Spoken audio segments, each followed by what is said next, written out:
If I eat a steak, am I doing something immoral? Causing immense suffering to these beings that do feel pain and suffering is Got it. wrong. Have you ever heard the term soy boy?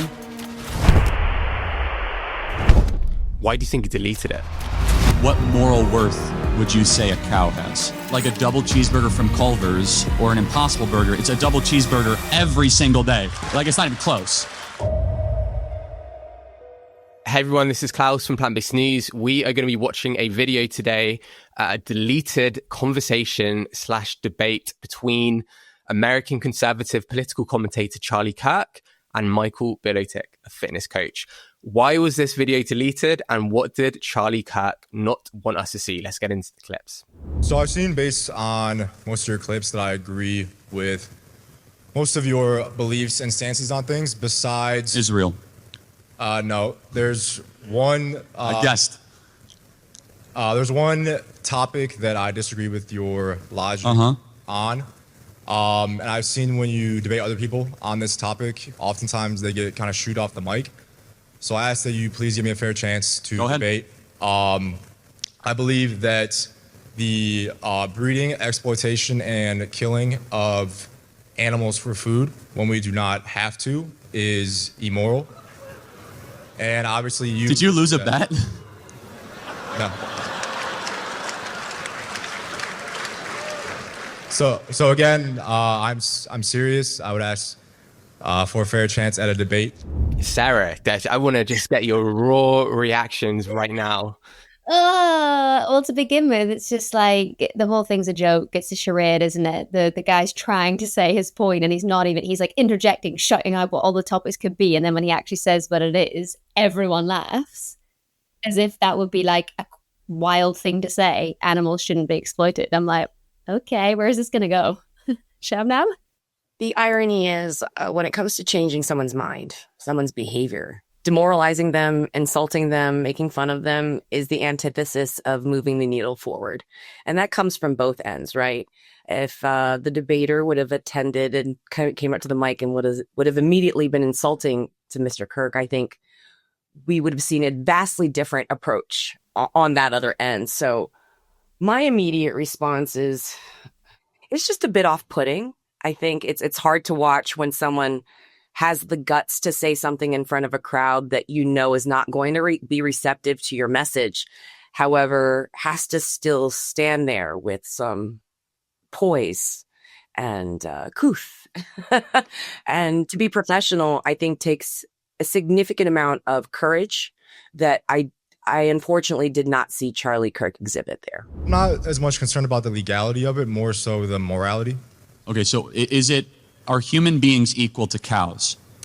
I would put human beings above cows. Okay, so what moral, we don't want to see animal cruelty, but what moral worth would you say a cow has?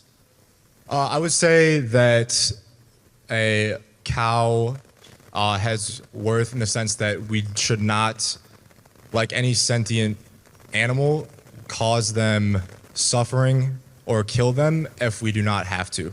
Right. So you don't eat fish either, I assume? I don't eat any animal products at all. No animal products. And no dairy? No. So full vegan? Yes. Wow. Okay.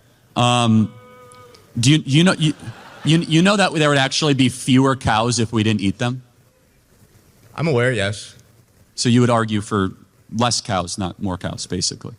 I am against the breeding, exploitation, and slaughter of them for food. You know what? When I watch Charlie Kirk now, I try and pick up on like the cruel debating techniques that he uses when I feel like I'm on the back foot and I need to like clap back in a debate. And it's really interesting what he does. He frames things in a way where you've never thought about it before. So he's like, do you know if the world goes vegan, there'll be less cows and you're meant to like cows? And it throws you off, right? It doesn't really, because I've never really thought of it like that. But obviously, yes, it's not about the number of, our happiness is not dependent on the number of cows on the planet. It's about the amount of suffering, obviously. Yes, exactly. And it's not about the number, it's the fact that we're breeding them into existence. If we stop breeding them into existence, then people are like, well, all cows are going to disappear from the face of the earth. And that's not really true. It's just that over time, slowly, the number of cows will go down and down and down. But like you said, vegans aren't here just because we love cows. It's like, we're here because we don't want animals to suffer. That's the whole point, and we want the world to be a better place. So he's throwing in something that's like a red herring, isn't it? It's not actually a real point. It's just to try and like flip your mindset, like what you said, Klaus. Ugh. And the point is completely subjective, right? It's such an egotistical perspective to assume that humans are the top of the food chain. Put a human in the middle of the ocean with no spear, no boat, nothing to protect them. And if there's a hungry shark coming, I'm pretty sure you will no longer be a part of the top of the food chain. Should we stop other animals from being carnivores? No, because those animals need to eat, like a lion needs to eat an antelope to survive. So in a survival situation, I believe it is okay to eat animals, but in the modern day, we do not need to. That's what I hate about this carnivore argument. It's like, yeah, but we're carnivores, we're designed to eat meat. But as we've said a few times before in this podcast, and like what you just said, Shabnam, if we didn't have any weapons or anything on our person, we are not going to be able to go and kill an animal. Like, you cannot kill a cow with just your bare hands and your teeth. Like, that's just not possible. So it's like he's trying to like compare apples to apples when it's not that. It's not apples to apples. It's like apples to pears, basically. I absolutely agree here. And I think when we talk about human physiology compared to animal physiology, it does differ significantly, right? When we look at carnivores and the shape of their teeth, the length of their digestive system, the fact that they're dichromatic vision versus trichromatic vision, right? We are trichromatic vision. We see color. So it allows us to see ripe fruits and to know when things are in season, what things are safe to eat. These are not things that animals or carnivores have in tune into their physiological system, correct? And I have to argue here again, it's the dietetic factor, it's the health factor that we need animal protein for health. This argument that meat is essential for human health, right? Like, we have to consider that every major dietetic association, including the American Dietetic Association and the British Dietetic Association, states that a well-planned plant-based diet is suitable for all stages of life, including elite athletes, right?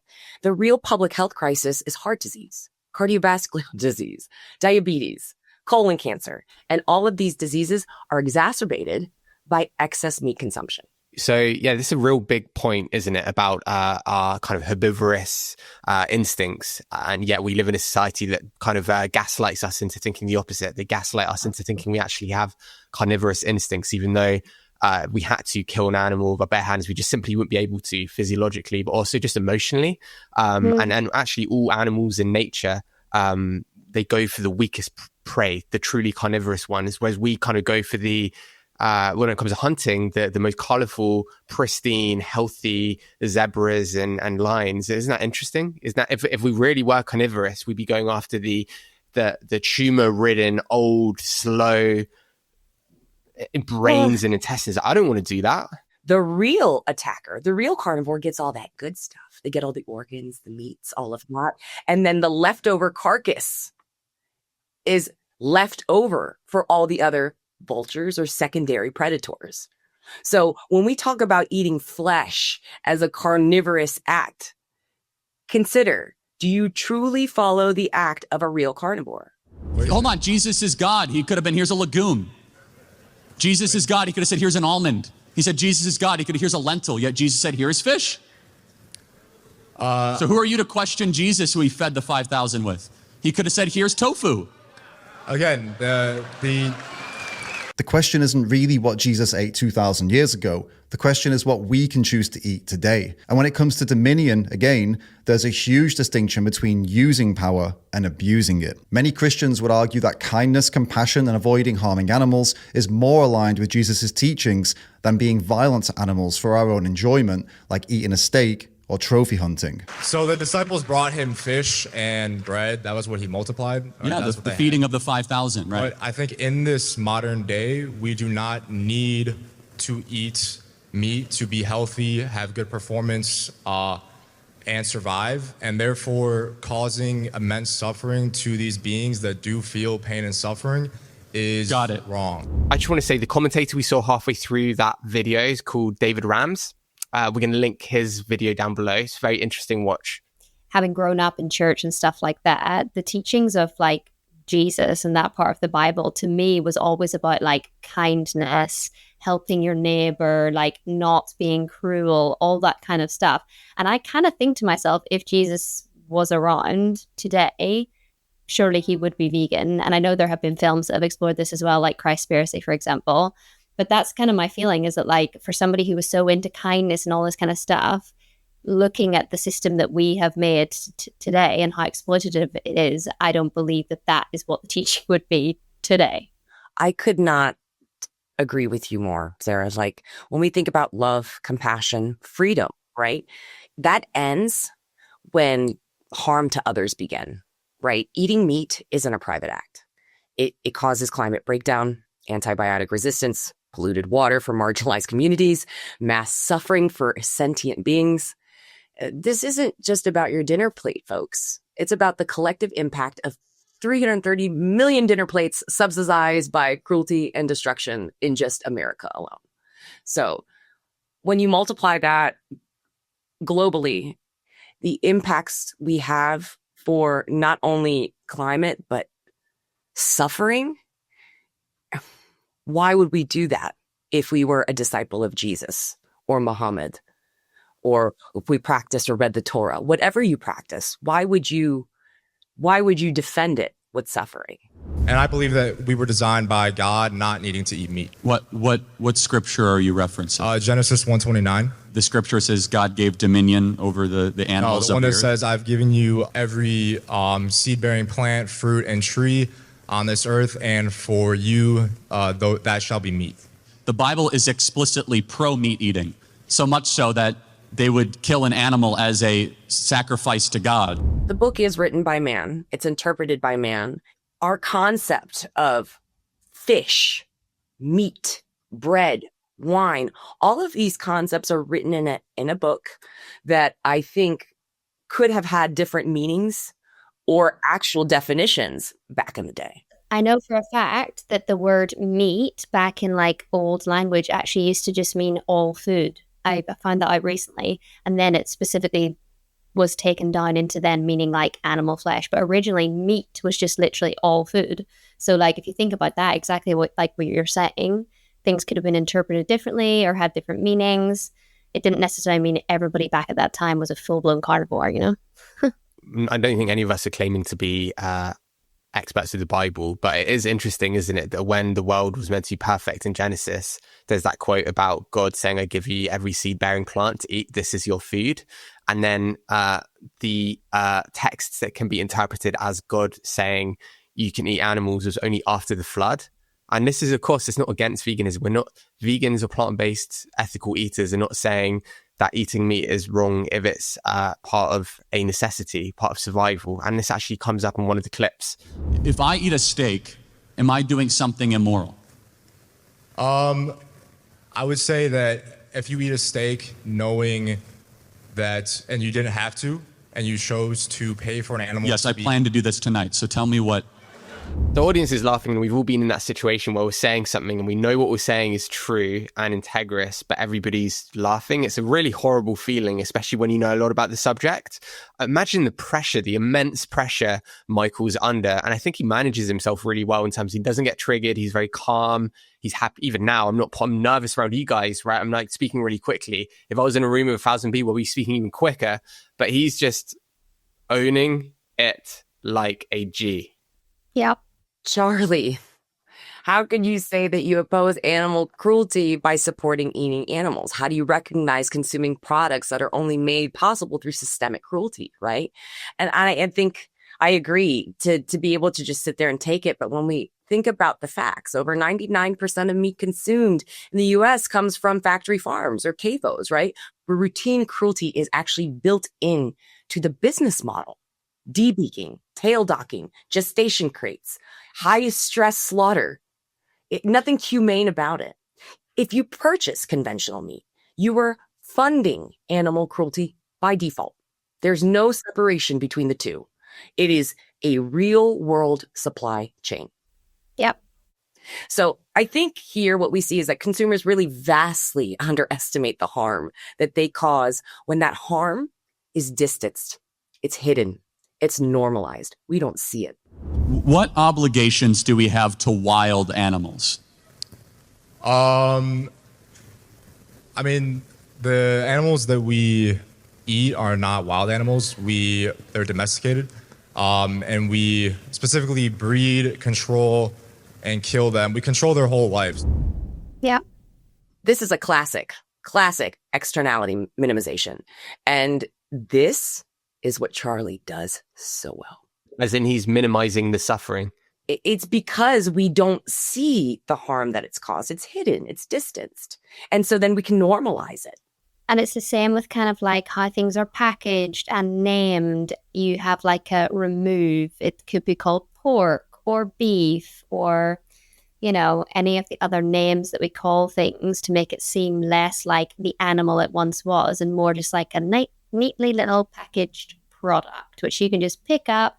You don't have to go to the slaughterhouse. You don't even have to think about it. You can just buy it and that's it. And that's kind of like the attitude that this Charlie has. It's just like he knows somewhere that he's complicit in the cruelty that you speak of, Shabnam. I eat mostly pretty much just whole food vegan. Like sometimes I'll eat a vegan, like Impossible Burger. That's not necessarily healthy. No, time out. Hold on. That is like the most manufactured. I know, like, that's not healthy. That's not even healthy. Now you're proving my point. Like, let's just be clear. An Impossible Burger has like 50 ingredients that you cannot pronounce, and it is made in like a lab. Literally, it's like lab-grown meat, and versus a cow. I understand. I'm not saying it's healthy, but No, at the but same time, a cheeseburger is not the staple of a healthy diet either, like with cows. If I had to choose like a double cheeseburger from Culver's or an Impossible Burger, it's a double cheeseburger every single day that is better for you. Like, it's not even close. It's like not even close. I only eat cage-free. I only eat free range. My animals only come from these regenerative farms. Yeah, exactly. Nice. And free range only means they get like a few additional meters per bird or something like that. And access to a door which they can go out if they want to. If they want to, they're too busy crawling over each other. But also, just in case anybody in the UK is watching, you said I think 99% of animals in the US are factory farmed. That number is 70% in the UK. So if you think that the UK is, what is it we call it? The land of hope and glory? It isn't. It's the same thing. 70% is a high number. So sure, there might be more animals that are not in factory farms, but the majority of them are still. So if you're buying from a supermarket, that's where they're coming from. One of the comments here is, how many times does a question lion eats meat to have to be answered before it gets through and registered? I mean, in a sense, I did think the same thing before I was plant-based, before I was vegan. It's just that it's a particularly tedious one to keep answering, I think. No more of these whataboutisms. No more trying to compare to another species that we do not.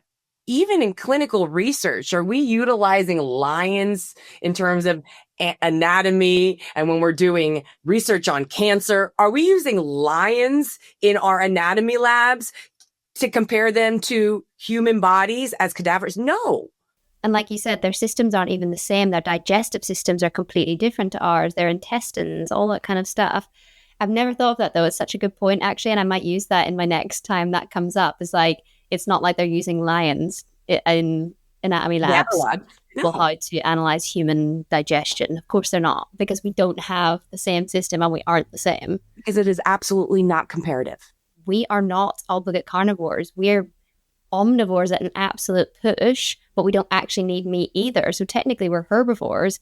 So when people are like, yeah, but lions do it, they have to. We don't. I think all of us understand that we've got this ability to discern between right and wrong, whereas lions and other obligate carnivores don't have that. They have to consume meat out of necessity. Instinct. It's natural. And to use tradition, custom, naturality as a shield against progress is just to admit that you are out of moral arguments. I had a dream that some of the stuff we were saying was in real life on the Charlie Kirk mic, because I would love to see how he would react to some of this that you're saying. Yeah. He probably cut you off. He cut you off, right? Well, and I think this is what Michael did really well at the beginning. He said, look, I know other people have occasionally brought this up, but they've been cut off. Please, respectfully, give me the opportunity. And to be fair, he did give Michael more of an opportunity than most of the people on the mic. But then he deleted it. I wonder why he deleted it. Like I said, I think the breeding, exploitation, and killing of animals for food is immoral. Yes. Immoral. Yes. But by what moral standard do you derive that from? Well, are you against animal cruelty? Of course I am. No one wants cruelty. In fact, the Bible's explicitly against animal cruelty. And so all of us should be. And the animals actually made an appearance in the 10 Commandments. Animals got a Sabbath. They got a day off. It says, for 6 days you shall work and 1 day you shall rest, including your ox and your animal. So the Bible actually has done more for animal rights than any other ancient scripture that we can ever find. So I'm all there. No one wants animal cruelty. However, I just want to understand by what moral framework do you say it is immoral to eat the meat of something that is not human, especially if we get nutrients and we human beings are able to flourish? Well, I would say, why are you against animal cruelty? Well, first of all, no one wants to see something suffer unnecessarily. Yeah, it's really great how he clapped back with a question. I really like that. Yeah, that was really good. But also, it's very intriguing that on one clip we were watching, he was using the Bible to justify eating meat. And then on the other hand, he was using the Bible to justify not harming animals and not being cruel to animals. It's like, which one is it? Which one do you believe? And clearly he believes whichever part he needs to in order to justify his own actions by the looks. Why do you think he deleted it? Because he deleted this. So he put this video up on his own page. And I think after a day, he deleted it, clearly because some of the comments were, it's clearly not his field of expertise. And maybe he just realized that he was out of his depth. I don't want to put words in Charlie's mouth or try and read his mind here, but it's hard not to think he shut this debate down because he was outmatched and then took the video down once he saw his supporters turning against him in the comments. I think Charlie stepped into a topic he wasn't fully prepared for, and that's fine. It happens. It's okay to not have all the answers, but what's not okay is mocking, deflecting, and posturing when you're not actually prepared. Michael stayed calm, rational, and focused. Charlie cracked jokes and kept changing the subject and avoided direct challenges. And maybe that's why the video disappeared. Yeah, I don't think he came across that well because of how he approached the argument. He was quite just like cutting the person off, not really taking him seriously.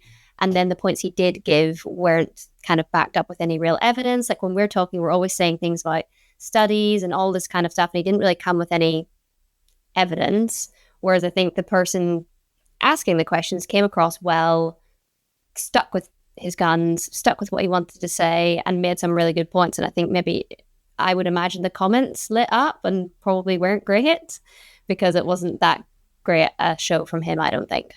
I think it's hard to say when you oppose cruelty, but you support industrial meat. When you say, well, I hate cruelty, but I'm going to go have a steak tonight. Not only is your discourse cruel, the way you communicate to other people cruel, but what you're saying is cruel. So he's a walking contradiction. Morals don't bend themselves, right? We bend them. One plate, one choice, one truth at a time. And I think that there is a chance that people saw that. Studies have found that with equal calorie and protein intake, there is zero difference between in testosterone levels between animal-based diet and have you ever heard the term soy boy?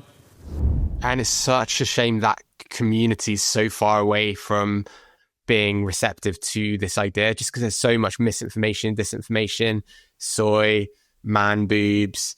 There's this conflation between veganism and communism and all this crazy stuff, which doesn't make any sense. No, and it doesn't really help the movement, does it? I would love to have Charlie Kirk on this show. What would you say? I'd just love to get to know him, see where it comes from, and find a potential common ground, because I'm pretty sure there is one somewhere. We only get better at communicating with aggressive stakeholders by really knowing where they come from. So if you were having a one-on-one conversation with Charlie Kirk, what would be the point that you would make? Charlie, I appreciate your passion for liberty and moral clarity more than anything. But liberty loses meaning when it's built on invisible suffering and hidden costs. And we really have an opportunity not to shame, but to evolve and to bring our actions in alignment with our values, and to choose a food system that reflects empathy, science, and justice. So when we eat with awareness, we don't give something up. We gain integrity. And that, I believe, is the real conservative and the truly moral path forward. Mic drop.